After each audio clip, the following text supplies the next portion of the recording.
Ladies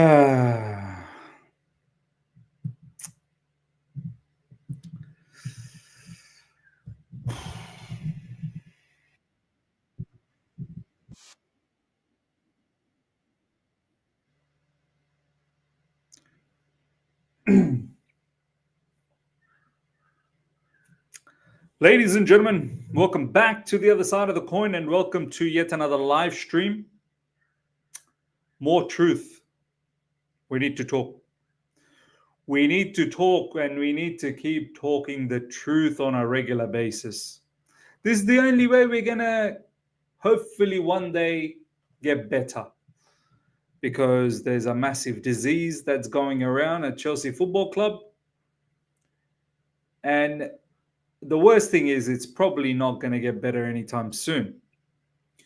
But the more we speak about all of these things, hopefully one day, the more people understand it and the more people can take the right actions about it. Do you know what?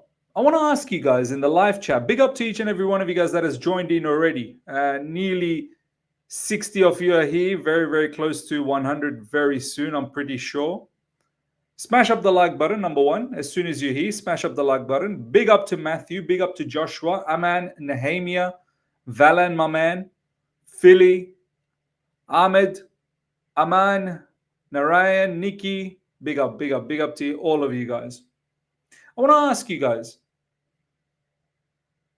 you know the kind of nonsense windows, summer window, January window, the constant player ins, player outs, the constant purchases of young kids. I want to ask you guys, is this a good advert to join Chelsea? Like, if you were a player, honest conversation, if you were a player right now, if you were a footballer, what would your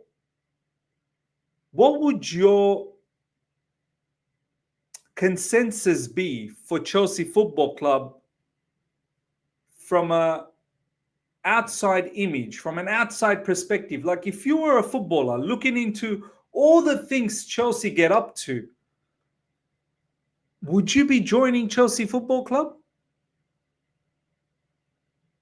Serious question to the live chat. Let me know. Like, would you be attracted? Would Chelsea Football Club be an attractive location for you to come and play right now? The non-stop managerial changes, not really competing for anything serious. Sporting directors just doing some mad stuff, which is directive coming from the owners. Owners are up to all sorts of nonsense all the time. The players that we have right now, like, for example, if we were to go up to, I was going to say Renato Vega, let's just park that for a second. If we were to go up to Nkunku, what would Nkunku say about Chelsea Football Club? If we were to go up to, I don't know, Desasi, what would he say about Chelsea Football Club? Or even the players before that we had that are left, what would they say about Chelsea Football Club? Cassidy, David Datra Fofana. What would Ben Chilwell say about this current status? Wesley Fofana as well. Do these players actually have a good vibe? We already know. There was an interview that David Ornstein did with Aubameyang. I don't know if you guys have seen that. There was an interview David Ornstein did with Aubameyang, and that interview dropped maybe about a month ago, where Aubameyang shared a lot of inside knowledge. A lot of the Chelsea content makers didn't actually cover that news because there was so much happening already. There wasn't enough time or enough coverage, enough time available to cover that. Aubameyang talked about that period where The new owners came in, Thomas Tuchel got sacked, players coming in, players going out, and then obviously the next season in the summer window, Aubameyang left for Marseille after us chasing him, for his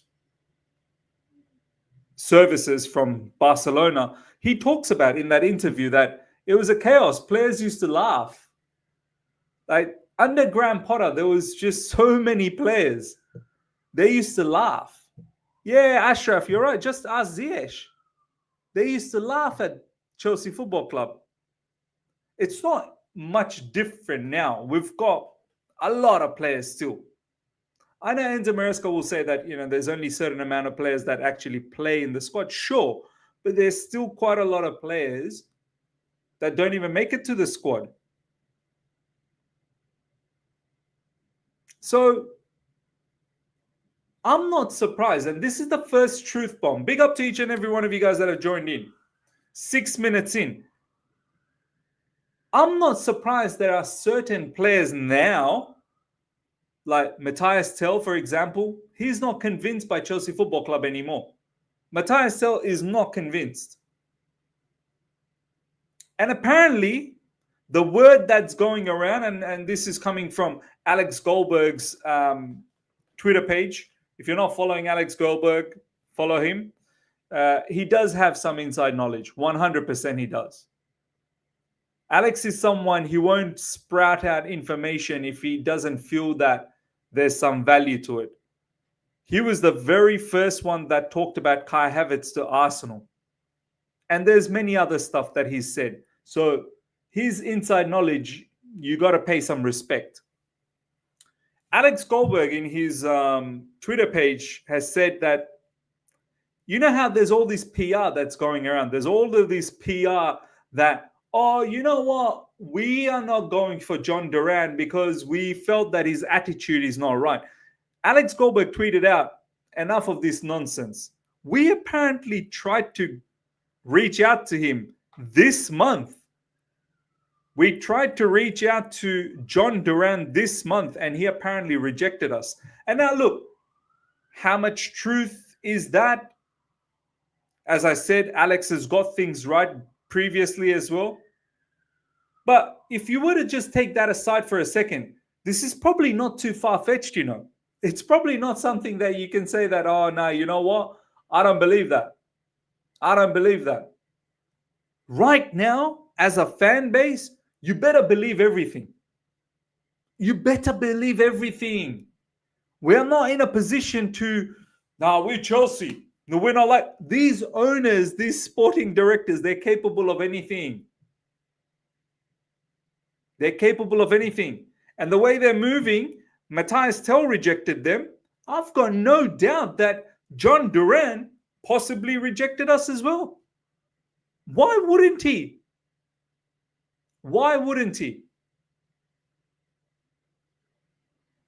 Now, look, there's a reason in this time to reject us because he's getting hella money in Saudi Arabia. So that's fine. There's a reason. But I wouldn't be surprised if Jhon Duran looked at our situation and just said, you don't rate me. You don't rate me. You think I've got an attitude problem. You've got an attitude problem, Chelsea Football Club. You don't know what you want. Every window you want all of these 10,000 players, and every window you want 10,000 players gone. You think our problem finishes in this window? You think this window, once we get rid of, I'm pretty sure we're going to get rid of a few more players by the end of the window shuts. I don't think we're really going to bring in anyone. Maybe Garnacho. Garnacho is the only one that I think we're going to bring in. We're probably going to get rid of a few. Some might even stick around. Ben Chilwell might even stick around. Some might not go. And Nkunku might not go. Do you think our problems finishes this window? No. Don't forget, when the summer window comes around, Sterling will be back. I think Kepa will be back. Our problems don't go away. Renato Vega. What's going to happen with Renato Vega? He's just going to become a Chelsea player all of a sudden. After doing all of this shenanigans. Something went wrong with Renato Vega. I'm not even lying. Something 100% went wrong, because this brother goes to Juventus and he said, I can play anywhere. Put me anywhere. Put me in midfield. Put me left back. Put me center. Something went wrong. Something went wrong. And we were told he specifically wants to play CB. And we were told yesterday we did not like to go towards Jhon Duran. We don't want to go towards Jhon Duran. We found some attitude problems with Jhon Duran. The amount of briefs that come out from Chelsea. Do you guys remember when end of December, just before December finished, just during that Christmas period maybe, we were all told, the brief was that we're not going to do heavy business in the January window. We're not going to bring in anyone. And then all of a sudden, as soon as the January window opened up, yeah, we like to be busy. We like to be busy. Now the busy is it's in regards to players outgoing. We're trying to get Matthias Tell. We're getting rejected. I mean, Matthias Tell's got all of these options. He doesn't fancy Chelsea's option as lucrative. He doesn't fancy Chelsea's options as lucrative.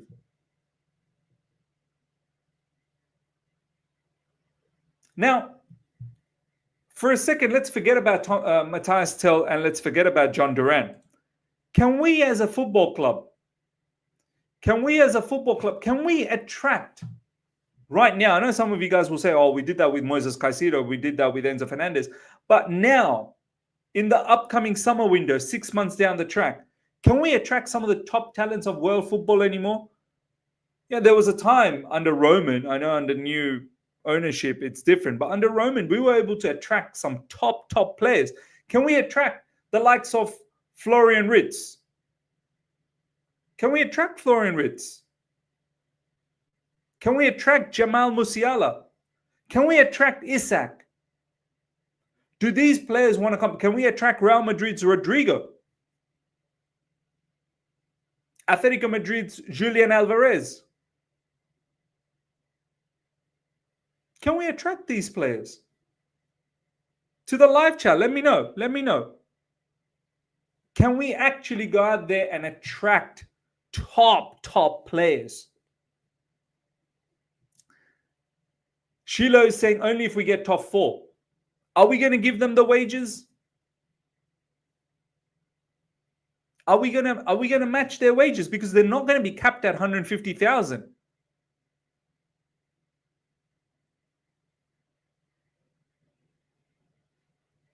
Are we going to be able to give them wages? Do you think someone like Jamal Musiala or even Florian Wirtz, do they come to Chelsea Football Club capped at 150,000?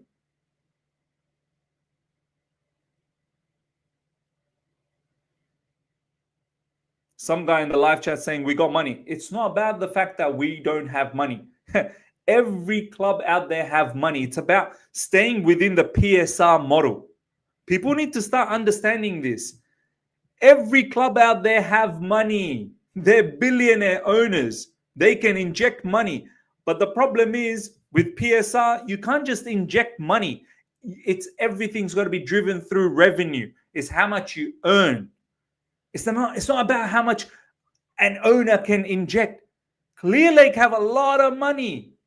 Baghdad Iqbali and Clear Lake have a lot of money. But you can't just inject your own money. The PSR will not let you do that. You got to be able to use your money that you are earning through revenue. Your club has to be able to get a lot of revenue.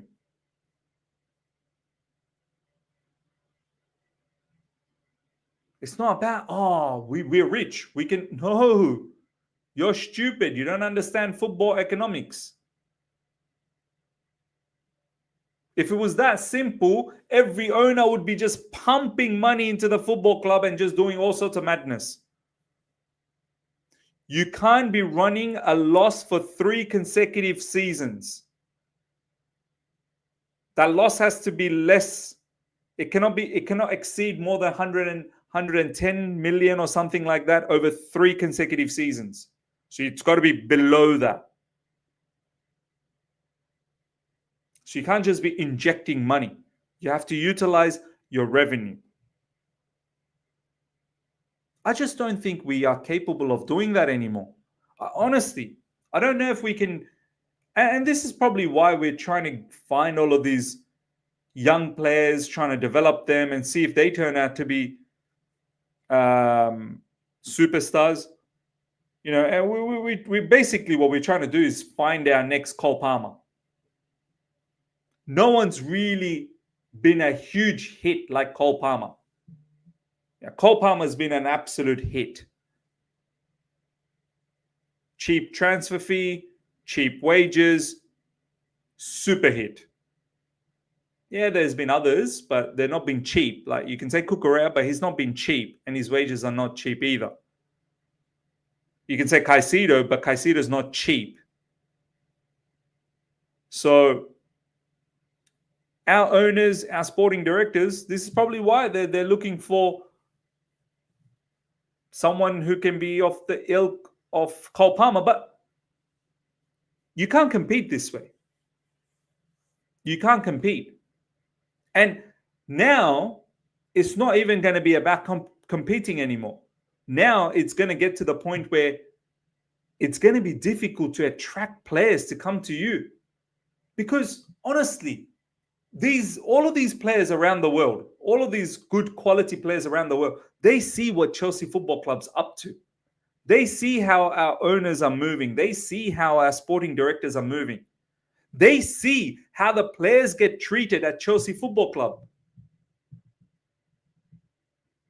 I mean, look, you know what? As much as I back Enzo Maresca, but I have to say, like, you can't be treating players like this, man.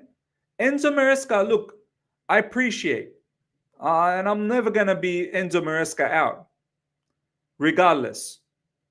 Because honestly, I think he's a good manager. He's been set up to fail by our owners, by our sporting directors. But if I was to blame Enzo Maresca a little bit, he needs to be able to utilize all of these players around him. He really does. It's a shame that he's not been able to utilize Nkunku, Joao Felix. I know we're going to say, look, he's tried. They've not worked well. They've not worked hard. They don't want to run. I understand that.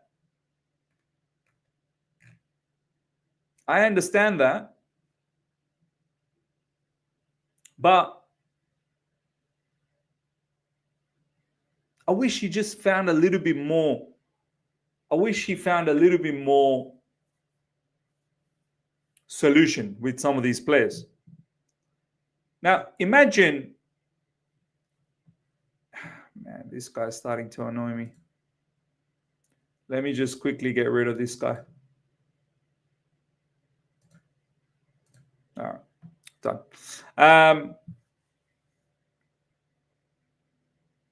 Now, imagine when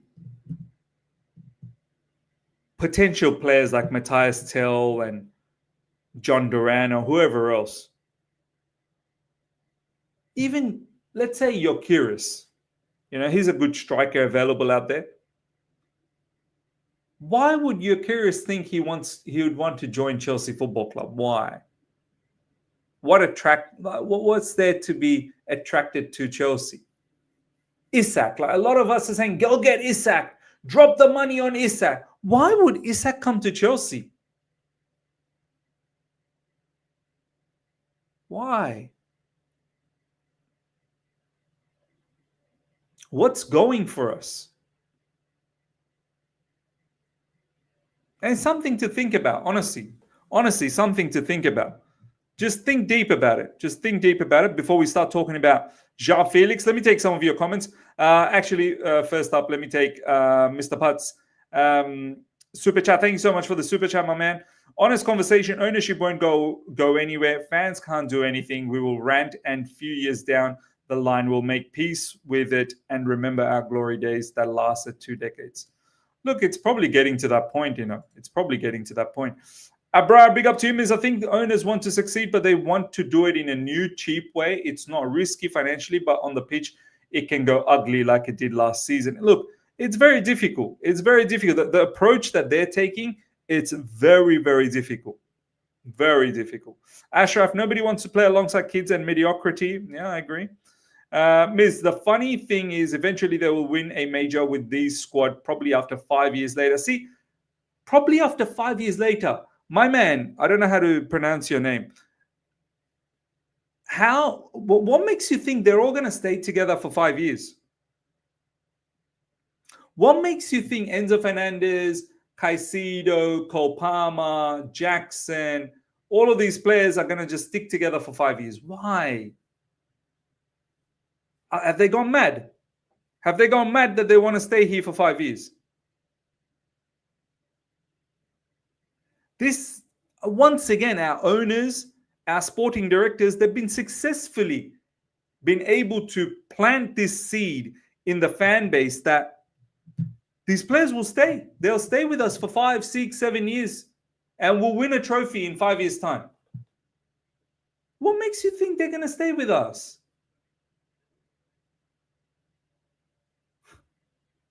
Come on, man. See, Abra is saying they're on death row contract. Who cares? That stopped Vega to go on loan. They're on death row contracts. Like that's stopping Joao Felix to leave. Once a player wants to leave, they'll find a way to leave, regardless of death row contracts or not.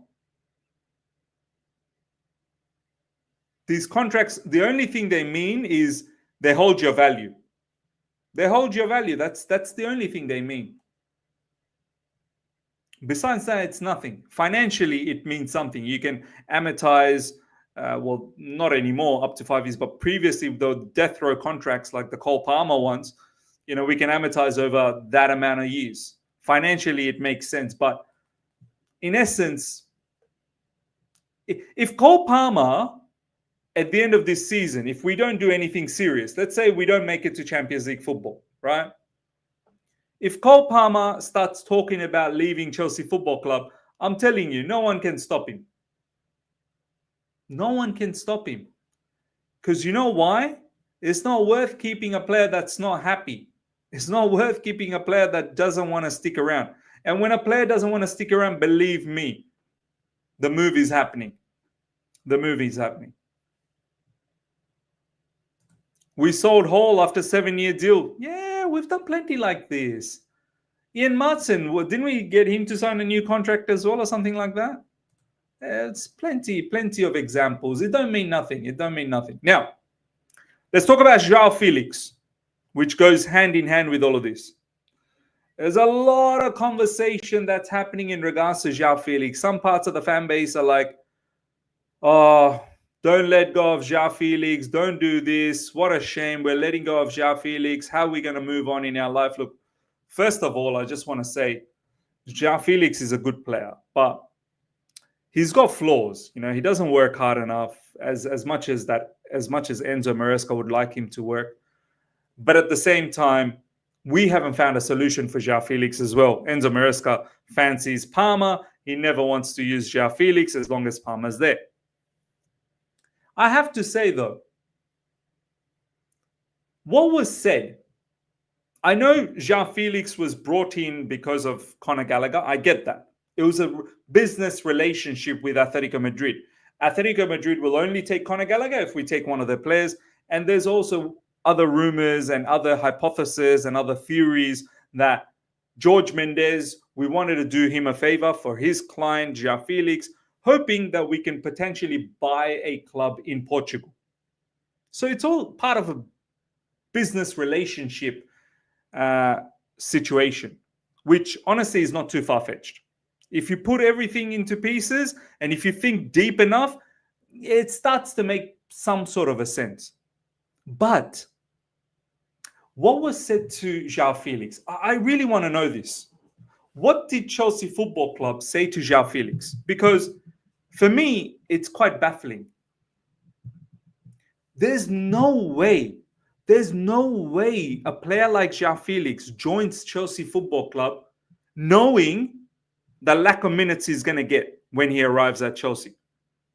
Look at the lack of minutes he's getting. There's been several instances where he's not even come out of the bench. He's been part of the bench. He's not been used as a bench player. Unused substitute.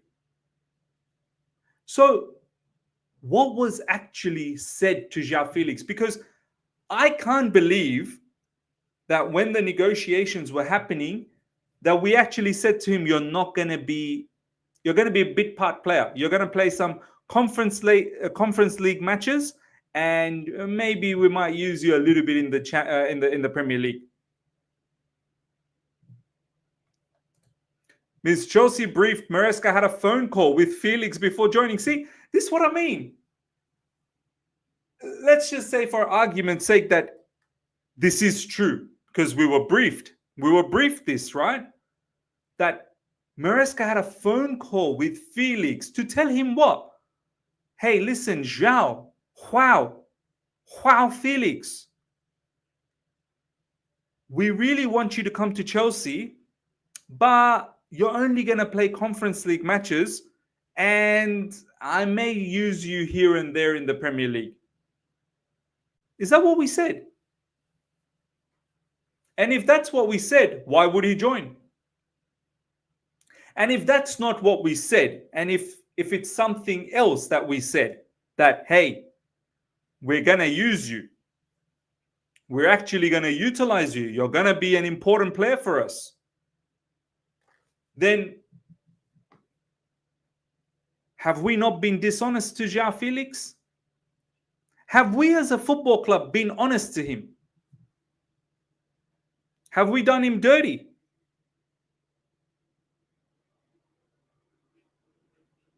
Once again, the outside world will see how we are operating. Is this a good reputation? Do we as a football club have a good reputation out there? Do we as a football club have a good reputation out there? I honestly feel we've done him dirty. I honestly feel we've been dishonest with Joao Felix. If we were honest with him that we're only going to utilize you as a backup to Cole Palmer, I kid you not, he doesn't join us. I kid you not. So it makes me think we did tell him. It makes me think that we did tell him that you're going to be an important player with us. We must have. We must have made him feel comfort. We must have made him feel comfortable to join Chelsea Football Club by letting him know that you're going to be an important player. Or else, why would he join?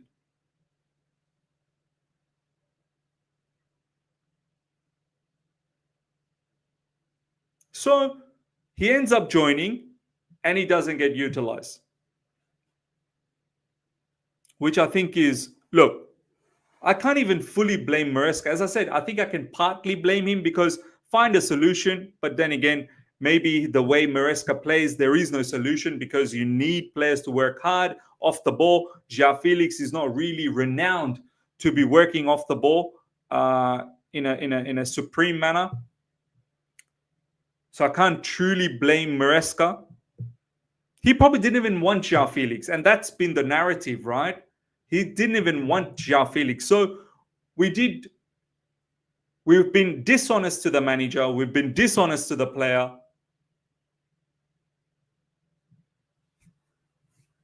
Who was this?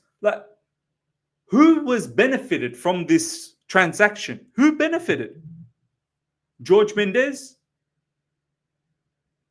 Did our owners get some sort of a promise from George Mendes that maybe we can, if you do this transaction, I'll help you get a club in Portugal? Was George Mendes also being dishonest? I don't know. But the bottom line is, this entire situation of Joao Felix smells, man. It smells. And large part of the fan base, they actually think, oh, Chelsea, you're making a mistake with Joao Felix. Don't let him go. They never even wanted him in the first place, I feel. And they probably just lied to him. They literally blatantly lied to Joao Felix, I feel, to bring him to Chelsea Football Club. Now, honestly, they need to let him go. Let him go to Aston Villa. Aston Villa sporting director Monchi has been talking about it, that yes, they are keen on Joao Felix. Yes, they are keen on Asensio. Let him go. But Monchi is saying that it's going to be a difficult deal. It's not a straightforward deal. It's a complex deal. And I get it. It probably is. We literally got him 6 months ago for, a handsome amount of money. We're not going to make a loss out of this. We probably want some level of return. Yes, Aston Villa now have the money because of Jhon Duran's departure. But let's see. But I honestly do feel that we've probably done him dirty. We've probably been dishonest. And we've probably been dishonest about a lot of the players. Something went down with Renato Vega as well. Something went down. Something 100% went down with Renato Vega. Some sort of dishonest scenario took place. Duke, big up to you, my man. Miz, we are 6th because Felix didn't play. If he played, we will be 9th right now. Look, I get it. There's a lot of people that don't rate Joao Felix, and that's fine. But I'm saying take that aside for a second. Why was he brought into Chelsea Football Club? What was he promised? Think deeper, guys. Think deeper. Don't think about the fact that you don't rate him. That's fine. But you're just thinking base level. Think deep. Think far deeper than the surface. Why was a transaction like Renato Vega made? Why was a transaction like Joao Felix made? Why? We brought in Nkunku, not last summer, that was earlier on. And now he's a mismatch as well.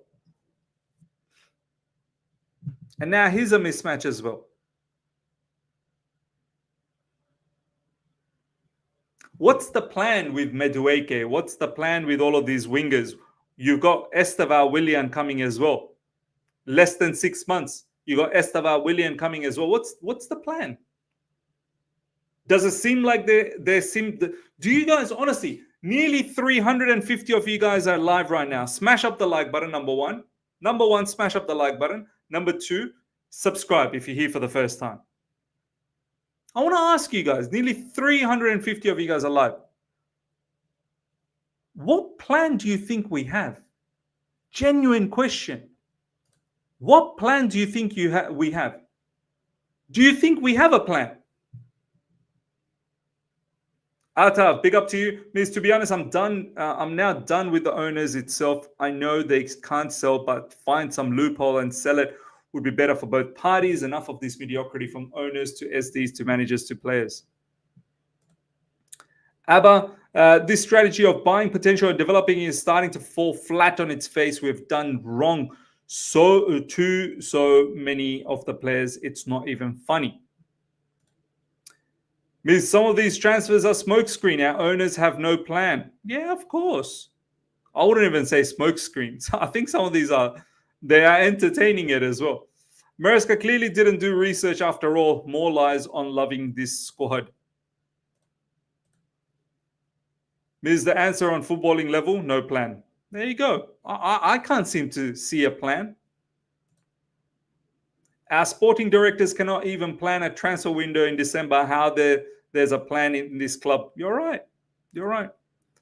Bruno, big up, my man. Mate, it's all on these damn owners. No compassion for the club.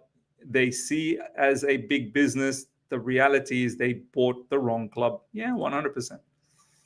Arnold, big up to you, bro. Maresca's system has blinded you. I'm thinking we never wanted Joao and Nkunku and all these other players. It's Maresca with his rigid system, mate. Yeah, look, I mean,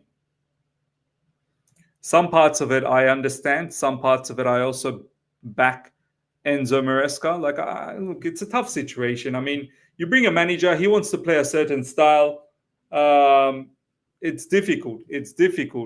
You know, if players don't meet that criteria, what do you want them to do? You only have to blame the directors for bringing in players that don't fit the bill. Do you know what I mean? Dixon, nowadays ballers and creative players are called lazy with zero work rate. Maresca simply demands football bots who can run up and down and press. Yeah, I mean, you know what the crazy thing is? Does this sound any much different to Poch? Didn't Poch want players like this? Run up and down, run, cover, ground. Look, Maresca's a bit different, though. The way we build up, the way we press up front, the way we try and at times control game. I know we don't always control game, but at times he is a bit different. But yeah, like similar sort of characteristics, all of these managers wanting more athleticism, more running capabilities. Marcus, big up to you. It's been 3 years now since the owners bought this club and they have nothing to show for. They don't even know how to run anything except continue to bring this club down. Yeah, look, ladies and gentlemen, this so-called project that we are running, you can't even call it project anymore. It's third season in. Like, you can't even really call it project. And this project, I think, is now becoming fraudulent. I think a lot of players outside are starting to clock that this is not a football club they want to join. It's just too much chaos. It's too much nonsense. There's no direction. There's no plan. There's no vision. Where's Chelsea going? Where are we going? Where are we heading? What type of players are we bringing in? For who? For what?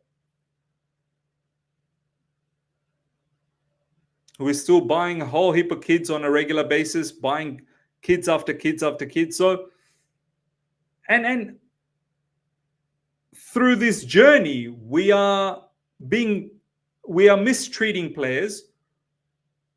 We are ruining some of these kids and their future. Yes, we are. We are ruining their future. Look at Cesare Cassidy. Cesare, I mean, what a waste of time. Well, he's wasted 2 seasons of his life doing nothing. He's got a bit of loan move here, came back to Chelsea, never played. David Datra Fofana. And so many more. So many more. David Washington. We bought him from Santos. We sent him back to Santos after 2 seasons. So many more, man. So where is Omari Kellyman? Where is that Duran Whispers? So many more. Ruining young kids and their footballing careers. And we're bringing in more kids as we speak. So what is the vision? Do we want to win? Or is it just great business? Is it just great business? Andrew, big up, my man. Money Mincing Club. Miz heard the rift between Bowley and Iqbali story is back again. Oh, wow. Is it? Is it back again? That's mad. All right, we're going to take one more comment and we're going to finish things off. The fact that big clubs want our players means we are not utilizing them properly. Yeah. All right, ladies and gentlemen, big up to each and every one of you guys. Smash up the like button. Nearly 400 of you guys are live right now. Smash up the like button. If you're here for the first time, subscribe. If you just joined, check through again, comment. Let me know. Let me know what you feel about everything we spoke about. Let me know. Let me know. Until next time, everyone. Take care. See ya. Goodbye.